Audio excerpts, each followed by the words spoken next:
انجیلی طرز عمل مقدس متی کی انجیل اس کا 7واں باب پہلی آیت سے لے کر 29 آیت تک۔ عیب نہ لگاؤ تاکہ تم پر عیب نہ لگایا جائے، کیونکہ جس طرح تم عیب لگاتے ہو اسی طرح تم پر بھی عیب لگایا جائے گا، اور جس پیمانے سے تم ناپتے ہو اسی سے تمہارے واسطے بھی ناپا جائے گا۔ اور اس تنکے کو جو تیرے بھائی کی آنکھ میں ہے تو کیوں دیکھتا ہے، اور اس شتیر کا خیال نہیں کرتا جو تیری اپنی آنکھ میں ہے؟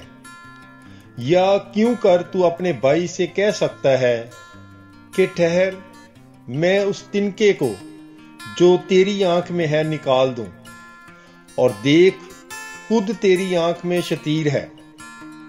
اے ریاکار، پہلے شتیر کو اپنی آنکھ سے نکال، تب اس تنکے کو اپنے بھائی کی آنکھ سے اچھی طرح دیکھ کر نکال سکے گا۔ پاک چیز کتوں کو مت دو، اور اپنے موتی سوروں کے آگے نہ ڈالو، ایسا نہ ہو کہ وہ انہیں پامال کریں اور پھر کر تمہیں پھاڑیں۔ مانگو تو تمہیں دیا جائے گا، ڈھونڈو تو تم پاؤ گے، کھٹکھٹاؤ تو تمہارے واسطے کھولا جائے گا۔ کیونکہ جو کوئی مانگتا ہے اسے ملتا ہے، اور جو کوئی ڈھونڈتا ہے وہ پاتا ہے، اور جو کوئی کھٹکھٹاتا ہے اس کے واسطے کھولا جائے گا۔ یا تم میں سے کون شخص ہے کہ اگر اس کا بیٹا اس سے روٹی مانگے تو وہ اسے پتھر دے، یا اگر مچھلی مانگے تو اسے سانپ دے؟ پس جب کہ تم جو برے ہو اپنے بچوں کو اچھی چیزیں دینی جانتے ہو، تو کتنا زیادہ تمہارا باپ جو آسمان پر ہے انہیں جو اس سے مانگتے ہیں اچھی چیزیں نہ دے گا؟ پس جو کچھ تم چاہتے ہو کہ لوگ تمہارے ساتھ کریں وہی تم بھی ان کے ساتھ کرو، کیونکہ تورات اور صحائف انبیاء کا خلاصہ یہی ہے۔ تنگ دروازے سے داخل ہو، کیونکہ چوڑا ہے وہ دروازہ اور کشادہ ہے وہ رستہ جو ہلاکت کو پہنچاتا ہے، اور بہت ہیں جو اس سے داخل ہوتے ہیں۔ وہ دروازہ کیسا تنگ اور وہ رستہ کیسا سکڑا ہے جو حیات کو پہنچاتا ہے، اور تھوڑے ہیں جو اسے پاتے ہیں۔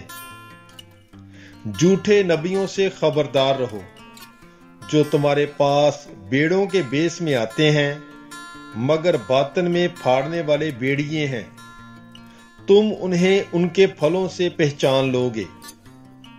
کیا خاردار جھاڑیوں سے انگور یا اونٹ کٹاروں سے انجیر توڑتے ہیں؟ اسی طرح ہر ایک اچھا درخت اچھا پھل لاتا، اور ردی درخت برا پھل لاتا ہے۔ اچھا درخت برا پھل نہیں لا سکتا، نہ ردی درخت اچھا پھل لا سکتا ہے۔ جو درخت اچھا پھل نہیں لاتا وہ کاٹا اور آگ میں ڈالا جاتا ہے۔ پس ان کے پھلوں سے تم انہیں پہچان لوگے۔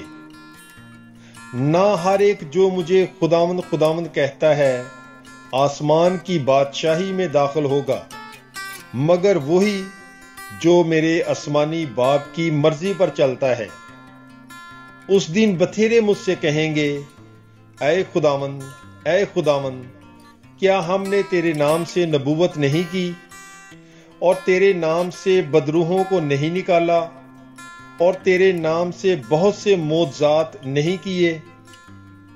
تب میں ان سے صاف کہوں گا کہ میری تم سے کبھی واقفیت نہ تھی۔ اے بدکارو، میرے سامنے سے چلے جاؤ۔